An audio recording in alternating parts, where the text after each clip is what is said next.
7:13. Saludamos a la asambleísta Natalie Arias de Creo. Asambleísta, gracias por acompañarnos. Buen día. Empecemos por el tema que resulta polémico en estos días, que es 103 asambleístas declaran que el presidente Lasso no ha cumplido con su plan de gobierno. El tema es, ¿qué quieren hacer con esto o qué quieren decir con esto? Muy buenos días, Milton. Gracias por el espacio. El día martes se debatió el informe que elaboró la Comisión de Régimen Económico a propósito del análisis que debía realizar de la rendición de cuentas presentada por el presidente Lasso en mayo de este año, correspondiente a su primer año de gestión. Y en ese sentido, el informe dice una cosa, ese es el primer momento, y en un segundo momento la resolución dice, pues asegura otros temas. Realmente, pues, excede por completo el análisis que se realizó, tiempo correspondiente dentro de la comisión. Pero, a ver, ¿qué buscan? Porque dicen, esta es una causal para destituir o para enjuiciar políticamente al presidente. Yo he revisado los artículos de la Constitución, el 129 habla del juicio político por parte de la Asamblea del Presidente de la República por causales. Delitos contra la seguridad del Estado. En efecto, no es. Delitos de concusión, cohecho, peculado, enriquecimiento ilícito, por delitos de genocidio, tortura, desaparición forzada de personas, secuestro, homicidio.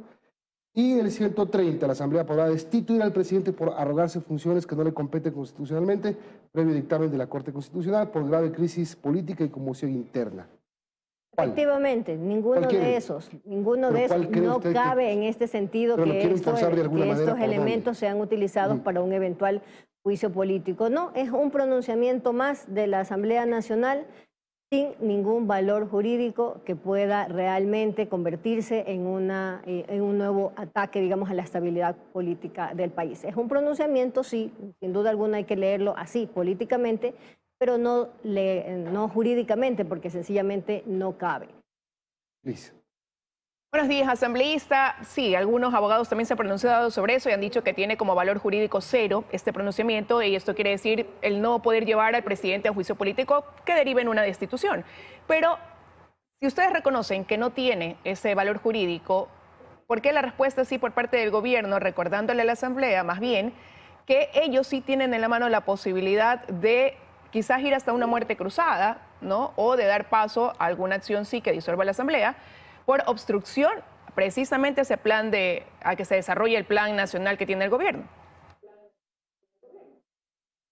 Pues Liz, muy buenos días. Efectivamente, esa fue una respuesta, una de las tantas respuestas que podría haber existido en este caso, un recordatorio de lo que ya dice la Constitución y que será siempre para cualquier presidente una herramienta más que le faculta la Carta Magna para poder, pues, actuar en ese sentido. Sin embargo, estos hechos se dan en el momento también en el que estábamos nosotros trabajando como Asamblea Nacional semanas para poder entregar al Ejecutivo un texto, un anteproyecto de la ley de nuevas inversiones para ese efecto. Es decir, este fue un pronunciamiento que se da en ese contexto. Si tal vez hubiéramos tenido este debate a propósito del análisis que se realizó de la rendición de cuentas semanas antes, probablemente la resolución como tal no hubiera sido esta. Recordemos que estamos hablando también en el contexto de unas semanas sumamente complicadas en materia de seguridad ampliamente entendida.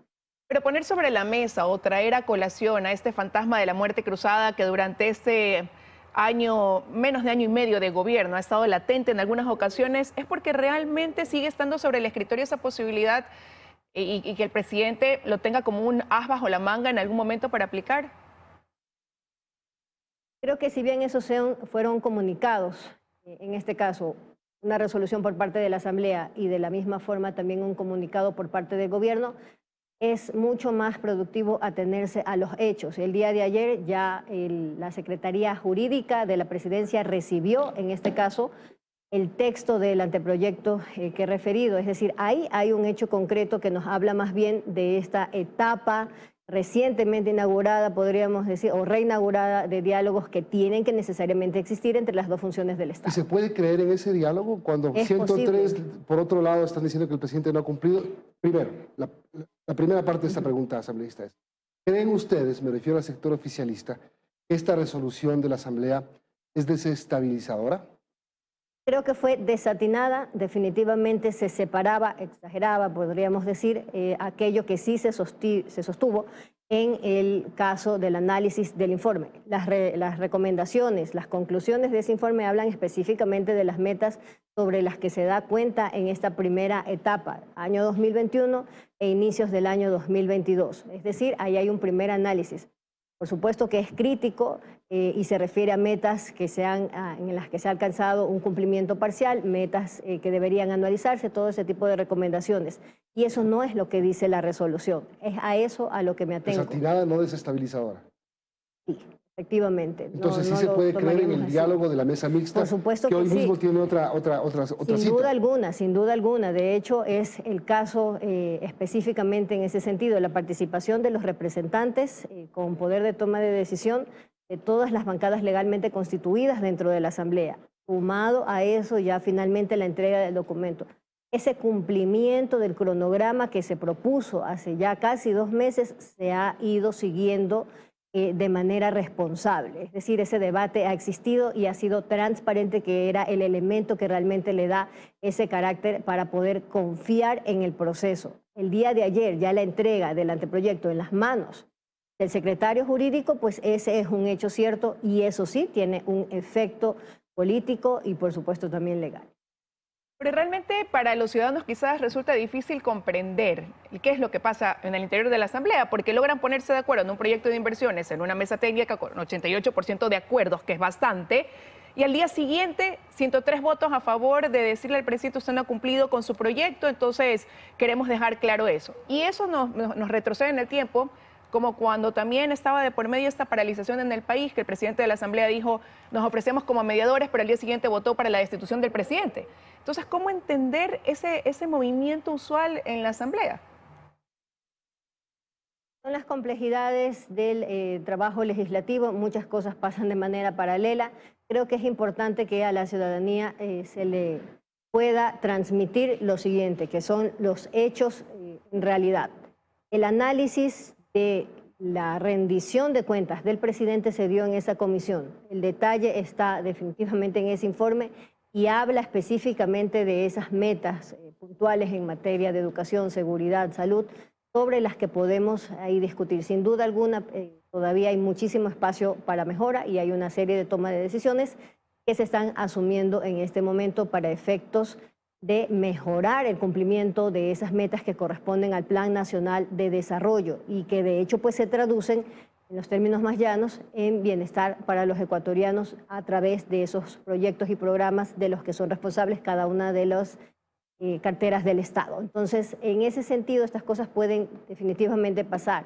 Mientras se estaba debatiendo, ese mismo día, de hecho, pues se estaba debatiendo en muy buenos términos aquellas reformas que se refieren al régimen disciplinario de las Fuerzas Armadas y que pues hoy mismo vamos a tener también la oportunidad de compartir pues con la mesa, que se ha tomado 8 días más, ha pedido 8 días más para poder perfeccionar los textos y de esa forma también incorporemos un elemento sumamente importante que en la versión original no estaba y que es el enfoque de género para poder pues abordar estos temas que tienen relación con la disciplina de las fuerzas del orden. Así van avanzando con acuerdos entonces. En cuanto a la ley de versiones, cuando llegue ya al pleno de la Asamblea, se prevería que recibiría entonces ese apoyo una vez que se han logrado 88% de acuerdos. ¿Qué cree usted que pase en cambio con el proyecto de las reformas de ley de comunicación, una vez que ya la Corte Constitucional se pronunció y falta ahora lo haga la Asamblea?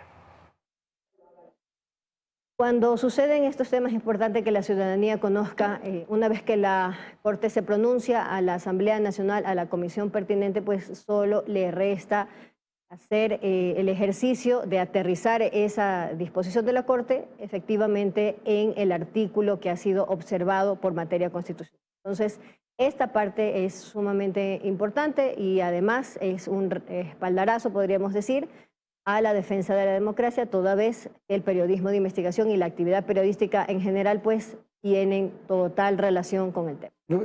Solo recordar al asambleísta que esos artículos declarados inconstitucionales no los puede tocar el legislativo. Así es, efectivamente. Los que no los declaró inconstitucionales sí los puede tocar, sí los puede reformar.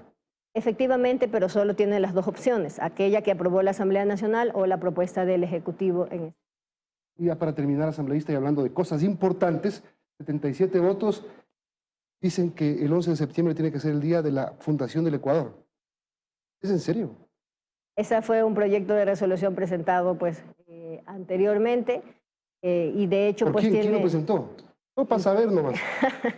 Entiendo que fue motivado por el ex asambleísta Vinuesa, pero en todo caso... ¿Y a usted qué le parece eso? El 11 de septiembre, porque el 11 de septiembre... es el Día de la República. Es el Día de la República, sí. porque se suscribió la primera Constitución en 1830, el 11 de septiembre. Sí, creo que es importante realmente, pues, para este espacio que me permiten aquí, siendo que en realidad sí hay un cuestionamiento que la ciudadanía debe seguir haciendo con respecto pues, al uso que le damos a la herramienta que tenemos dentro de la Asamblea. Un pronunciamiento, una resolución tiene que utilizarse realmente para efectos de que en realidad la primera función del Estado se pronuncie sobre temas que son de carácter nacional. En realidad ahora los temas que por ejemplo realmente preocupan a la ciudadanía. ¿Este es un tema que preocupa a la ciudadanía? En este caso podríamos nosotros ponerlo eso definitivamente en tela de duda. Bueno, tenemos que terminar, no sé. Liz, ¿tiene otra pregunta y ya terminamos? No. Bueno, tenemos vacación el 11 de septiembre, es que el presidente Lasso sanciona esta resolución. Así es, sí, tiene que pasar por el presidente, ¿no? La resolución en ese sentido, pues tiene, nuevamente, es una suerte de exhorto, no representa ninguna obligatoriedad en ese sentido. Gracias, asambleísta Natalia Arias. A las 10 de la mañana entonces está convocada la mesa de seguridad. Así es, entre el Ejecutivo y el Legislativo y otras funciones del Estado. Vamos a ver 10:30 de la mañana estaremos ahí presentes. Gracias. Pausa y volvemos.